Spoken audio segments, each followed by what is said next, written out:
강남구 신사동의 어느 고즈넉한 카페, 겉보기엔 평범한 60대 신사와 30대 청년이 마주 앉아 서류 한 장을 주고받습니다. 그 종이 위에 적힌 숫자는 무려 10억. 하지만 이 거래의 끝에 찍힌 증여세 액수는 놀랍게도 0원입니다. 대한민국 국민이라면 누구나 두려워하는 국세청의 서슬퍼런 칼날을 이들은 어떻게 피한 걸까요? 사람들은 말합니다. 돈이 돈을 낳는다고. 하지만 틀렸습니다. 진짜 부자들은 지식이 세금을 지운다고 말하죠. 오늘 여러분은 대한민국 상위 0.1%만이 공유하던 금수저의 탄생 비화이자 거대한 부의 대물림 시나리오를 목격하게 될 겁니다. 이 영상이 끝나기 전까지 여러분이 알던 세금의 상식은 완전히 무너지게 될 겁니다. 자, 상상해보세요. 당신의 통장에 10억 원이 있습니다. 이걸 자녀에게 그냥 이체하면 어떻게 될까요? 증여세율 30%를 적용해 무려 2억 2천만 원이 넘는 세금을 떼어줘야 합니다. 내 피땀 어린 돈의 4분의 1이 순식간에 사라지는 거죠. 그런데 말입니다. 서울의 어느 재력가 김 회장은 달랐습니다. 그는 아들에게 10억 원짜리 꼬마 빌딩 지분을 넘기면서 단 한 푼의 세금도 내지 않았습니다. 이게 어떻게 가능했을까요? 그 비밀은 바로 부담부 증여라는 교묘한 체스 게임 속에 숨어 있었습니다. 부담부 증여. 이름은 어렵지만 원리는 단순합니다. 건물에 걸린 빚까지 함께 넘기는 거죠. 김 회장은 아들에게 10억짜리 지분을 줄 때 그 지분을 담보로 받은 6억 원의 대출금도 함께 떠넘겼습니다. 자, 여기서 계산기가 돌아갑니다. 국세청이 보기에 아들이 받은 진짜 이익은 10억이 아니라 대출 6억을 뺀 4억인 셈이죠. 여기서 끝이 아닙니다. 만약 아들이 이전에 받은 증여가 없었다면 증여재산공제 5천만 원까지 추가로 빠집니다. 세금이 기하급수적으로 줄어들기 시작하는 순간이죠. 하지만 국세청이 바보일까요? 당연히 의심합니다. 저 대출 아들이 갚을 능력이 있어? 라고 묻겠죠.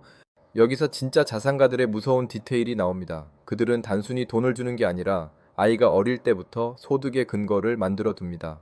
어릴 적 세뱃돈을 모아 주식을 사주고 그 주식에서 나온 배당금을 차곡차곡 쌓아둡니다. 국세청이 대출 갚을 돈 어디서 났어? 라고 물으면 아들은 당당하게 대답합니다. 10년 전부터 제가 받은 배당금과 월급으로 갚았는데요? 라고 말이죠. 치밀하게 설계된 10년의 기록. 이것이 바로 영원의 영수증을 만드는 첫 번째 기술입니다. 그런데 여기서 궁금증이 생깁니다. 대출이 없는 현금 10억이라면요. 건물이 아니라 생돈 10억을 주고 싶을 땐 어떻게 할까요? 자산가들은 이때 저가 양도라는 또 다른 카드를 꺼내 듭니다. 남들에게는 10억에 팔 물건을 내 자식에게는 7억에 파는 겁니다.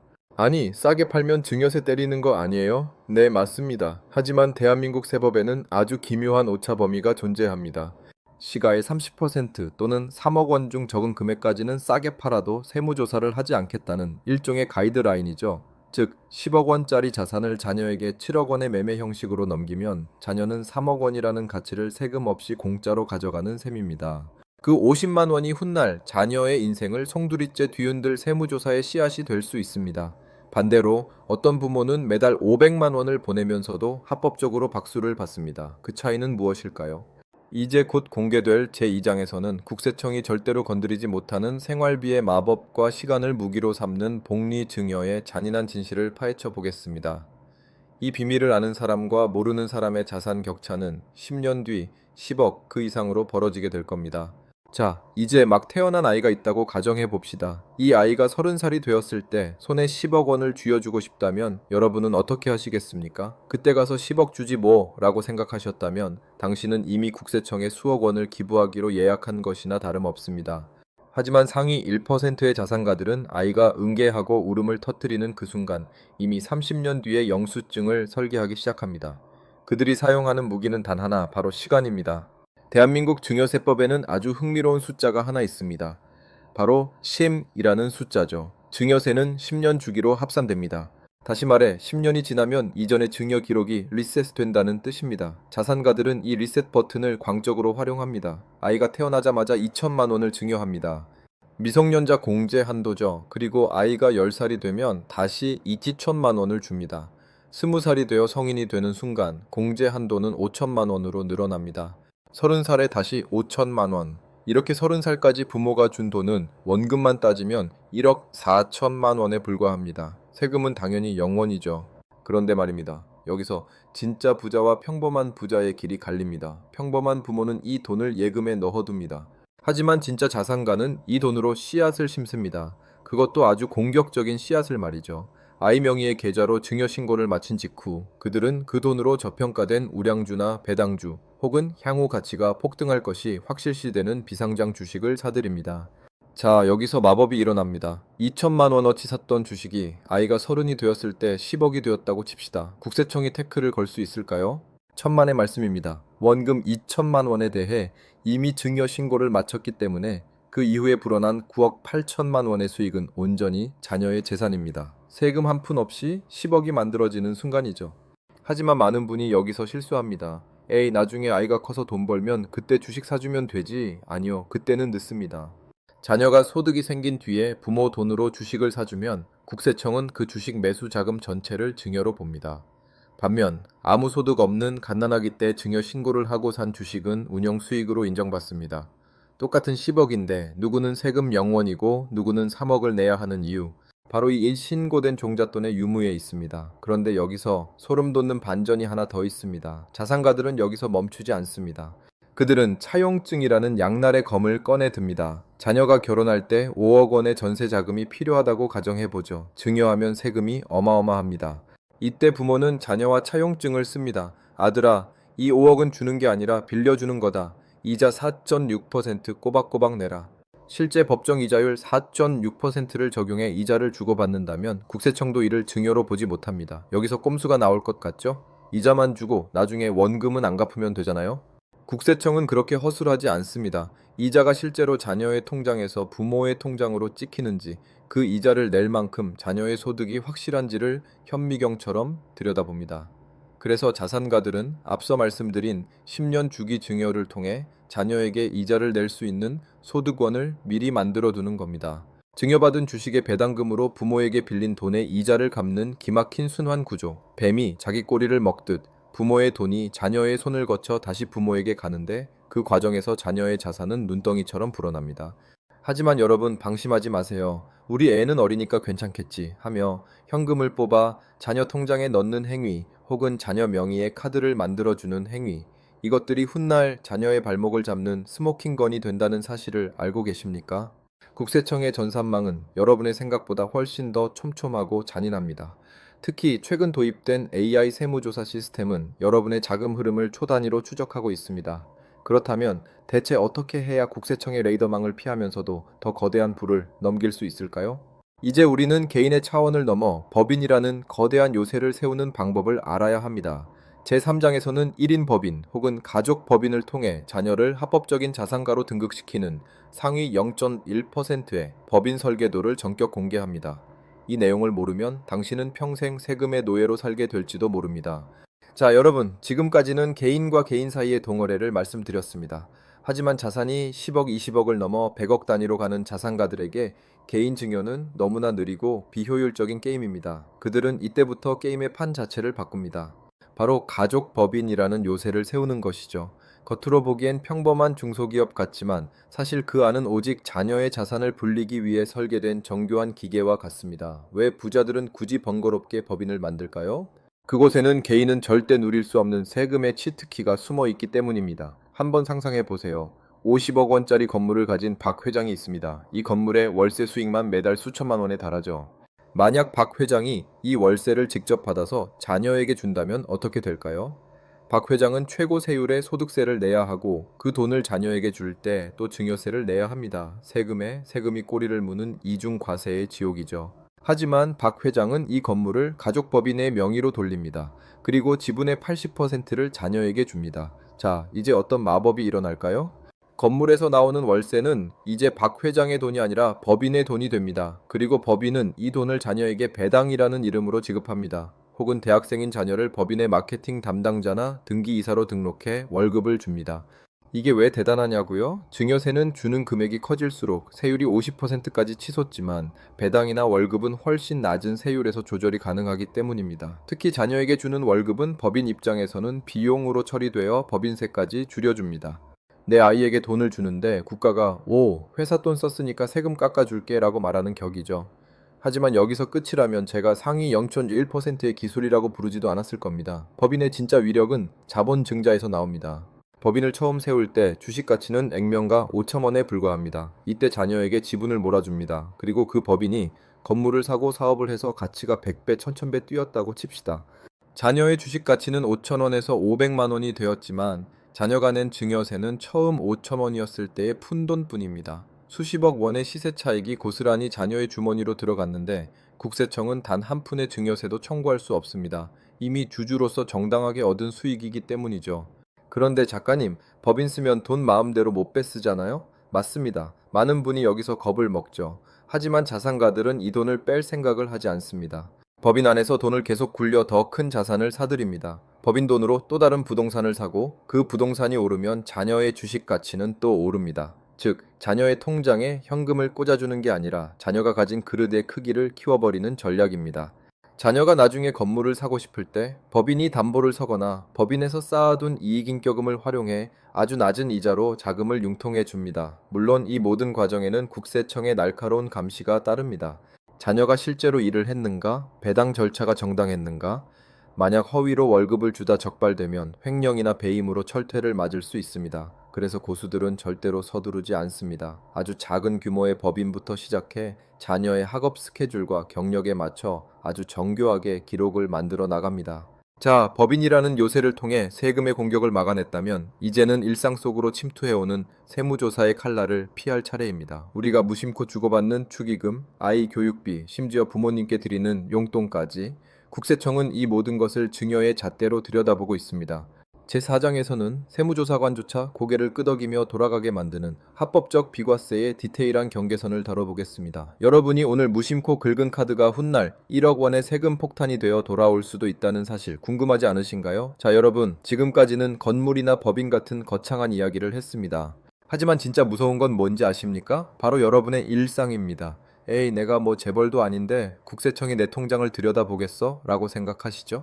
하지만 국세청의 AI 시스템인 NTIS는 지금 이 순간에도 여러분의 카드 결제 내역과 계좌 이체 정보를 실시간으로 분석하고 있습니다. 특히 자녀가 갑자기 집을 사거나 고가의 차를 뽑는 순간 국세청의 현미경은 지난 10년치 일상을 탈탈 털기 시작합니다. 실제로 이런 사례가 있었습니다. 30대 직장인 A씨는 부모님께 한 푼도 받은 적이 없다고 자신했습니다. 하지만 세무조사 결과 그는 무려 8천만 원의 증여세를 두들겨 맞았습니다. 이유가 뭐였을까요? 바로 부모님이 대신 내준 카드값과 보험료였습니다. 부모님 명의의 카드로 긁은 백화점 쇼핑, 매달 부모님이 넣어준 자녀 명의의 연금 보험료. 우리는 이걸 사랑이라고 부르지만 국세청은 이걸 현금 증여라고 부릅니다. 그렇다면 자산가들은 어떻게 할까요? 그들은 비과세 항목이라는 법의 틈새를 칼날처럼 파고듭니다. 상속세 및 증여세법 제46조, 여기에는 세금을 매기지 않는 항목들이 명시되어 있습니다. 대표적인 게 바로 사회통념상 인정되는 피부양자의 생활비와 교육비입니다. 예를 들어볼까요? 소득이 없는 대학생 자녀에게 보내주는 등록금과 생활비는 비과세입니다. 이건 당연한 부모의 의무니까요. 하지만 직장인 자녀에게 생활 보태 써라 하며 매달 300만 원씩 보내준다면 그건 100% 증여입니다. 자산가들은 이 점을 이용합니다. 자녀가 소득이 생기기 전까지 최대한 모든 교육비와 생활비를 부모의 계좌에서 직접 결제합니다. 유학비, 어학연수비, 심지어 전공서적 한 권까지 말이죠. 이렇게 자녀의 돈을 아껴줌으로써 자녀가 스스로 번 돈을 오롯이 저축해 주택 구입 자금이라는 합법적인 목돈을 만들도록 유도하는 겁니다. 결혼식 축의금은 어떨까요? 이것도 단골 조사 대상입니다. 축의금은 다 내 돈 아닌가? 라고 생각하시겠지만 대법원 판례는 냉정합니다. 혼주인 부모님의 하객이 낸 축의금은 부모님의 돈입니다. 이 돈을 자녀가 가져가서 집 사는 데 쓰면 증여가 됩니다. 그래서 영리한 자산가들은 축의금 명부를 아주 꼼꼼히 관리합니다. 자녀의 친구들이 낸 돈과 부모님의 지인이 낸 돈을 철저히 분리하죠. 그리고 부모님 몫의 축의금은 부모님이 챙기는 대신 자녀의 결혼 생활 중 발생하는 가전제품이나 가구 같은 물품을 직접 사줍니다. 돈으로 주면 증여, 물건으로 사주면 생활보조라는 미묘한 경계선을 타는 것이죠. 하지만 여러분, 여기서 가장 치명적인 실수가 나옵니다. 바로 현금 인출입니다. 현금으로 뽑아서 주면 아무도 모르겠지? 천만의 말씀입니다. 국세청은 여러분이 은행 창구에서 고액의 현금을 뽑는 순간 이미 알고 있습니다. 특히 반복적인 고액 현금 인출은 혐의 거래로 분류되어 금융정보분석권 FAU에 보고됩니다. 나중에 자녀가 집을 살 때 자금 출처 조사가 나오면 국세청은 묻습니다. 그때 뽑은 그 돈 다 어디에 쓰셨습니까? 이때 영수증으로 증명하지 못하면 국세청은 그 돈이 전부 자녀에게 흘러갔다고 간주해 세금 폭탄을 던집니다. 그래서 고수들은 절대로 뭉칫돈을 움직이지 않습니다. 대신 기념일을 활용합니다. 손주의 돌잔치, 입학 선물, 명절 용돈 이런 명목으로 오가는 소액의 현금은 사회통념상 허용됩니다. 물론 이 또한 기록이 생명입니다. 할아버지가 입학 기념으로 준 용돈이라는 메모 하나가 훗날 수천만 원의 세금을 막아주는 방패가 됩니다. 자, 이제 일상의 디테일까지 챙겼다면 마지막 관문이 남았습니다. 바로 국가가 대놓고 열어준 합법적 고속도로입니다. 10억, 아니 100억을 물려줘도 세금을 거의 내지 않는 대한민국 세법의 꽃이라 불리는 가업승계와 공제제도의 비밀입니다. 이 마지막 퍼즐을 맞추는 순간 여러분은 부의 대물림을 완성하게 될 겁니다. 자, 여러분 이제 대장정의 마지막 장입니다. 지금까지 우리는 10년의 분할 증여, 법인이라는 요새, 그리고 일상의 디테일한 절세법을 살펴봤습니다. 하지만 이 모든 것을 뛰어넘는 그야말로 부의 고속도로가 존재한다는 사실을 알고 계십니까? 어떤 이들은 100억 아니 500억을 물려주면서도 세금 한 푼 내지 않고 당당하게 가문의 깃발을 지켜냅니다.